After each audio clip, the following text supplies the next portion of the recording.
Good morning friends. आज transfer of property में मैं दो सेक्शन पर बात करूंगा, धारा सेक्शन 39 और 40। ट्रांसफ़र ऑफ प्रॉपर्टी एक्ट में दो व्यक्ति होते हैं, एक बेचान करता, एक क्रेता, खरीदार बेचान, पर एक तीसरा व्यक्ति भी हो सकता है, थर्ड पर्सन वो हो सकता है जिसका इस प्रॉपर्टी में इंटरेस्ट किया गया हो।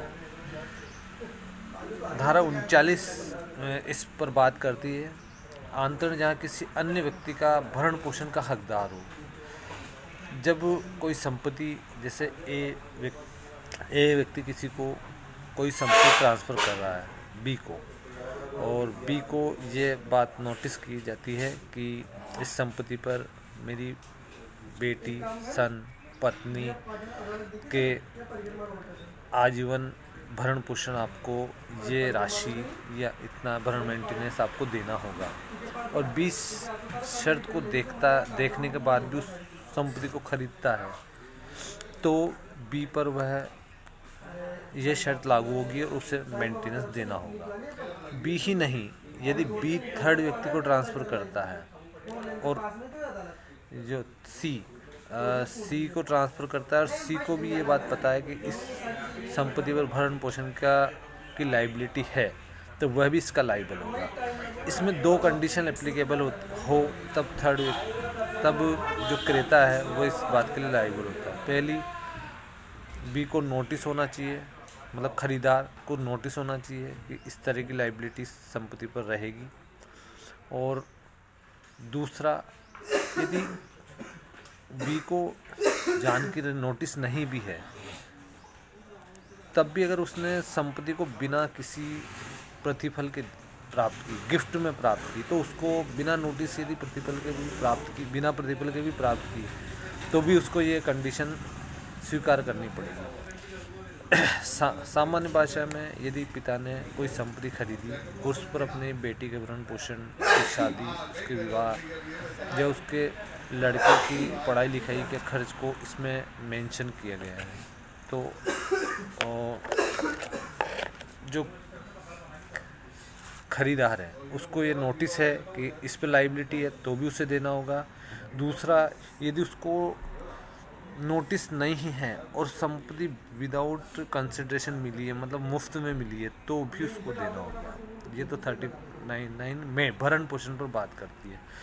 अब धारा 40 पर यह विशिष्ट धारा है, जिसमें भूमि के उपयोग पर निर्बंध लगाने वाली धारा है, बाध्यता, जो जिसे इसमें ट्रांसफ़र ऑफ प्रॉपर्टी एक्ट में धारा 11 थी, उसके अपवाद के रूप में बताया गया था। मैं एक सामान्य भाषा में इस बैरेक्ट की शब्दावली पर न जाकर आपको धारा 40 के बारे में बताता हूँ कि कोई व्यक्ति है जिसके पास एक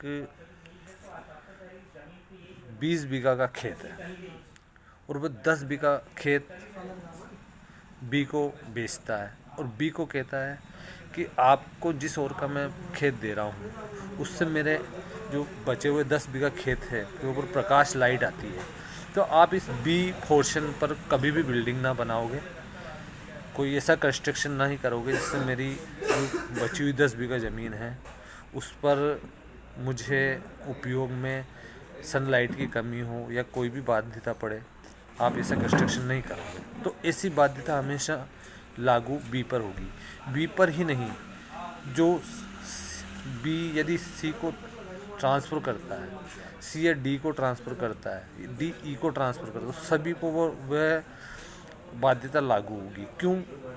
कि जो ए ने संपत्ति जो उसकी शेष है, उसकी जो उसके बेहतर उपयोग के लिए, उसकी सुरक्षा के लिए, उसको उपयोग भोग के लिए उसने ये शर्त लगाई है, वो कंडीशन एप्लीकेबल होगी।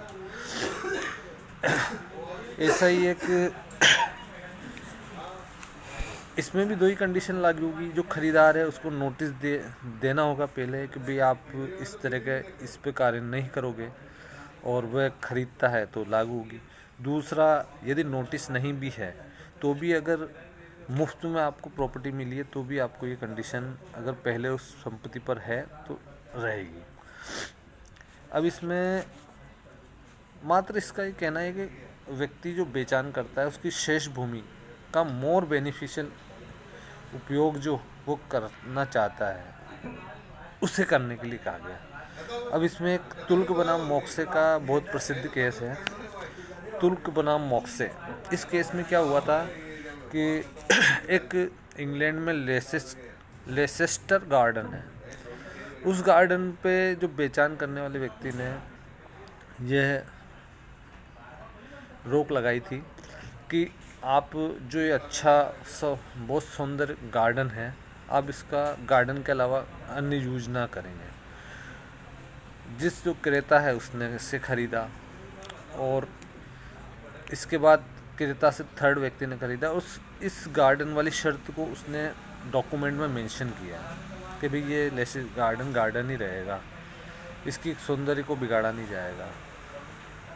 तो जब 3-4 पीढ़ियों में इसमें बेचान किया गया है, मोक्से ने इसको खरीदा, तुल्क बनाम मोक्से ने इसको खरीदा, तो मोक्से ने इस गार्डन को अन्य उपयोग के लिए करना चाहा, पर जो तुल्क का जिन्होंने ये गार्डन को बेचा था उसके उत्तराधिकारियों ने इसमें ऑब्जेक्शन किया। तो कोर्ट ने ये माना कि हाँ सही बात है, जो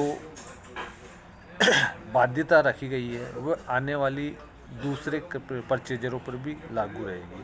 और ये लेसेस्टर गार्डन इंग्लैंड में आज भी गार्डन के रूप में है। ये केस 1848 का है।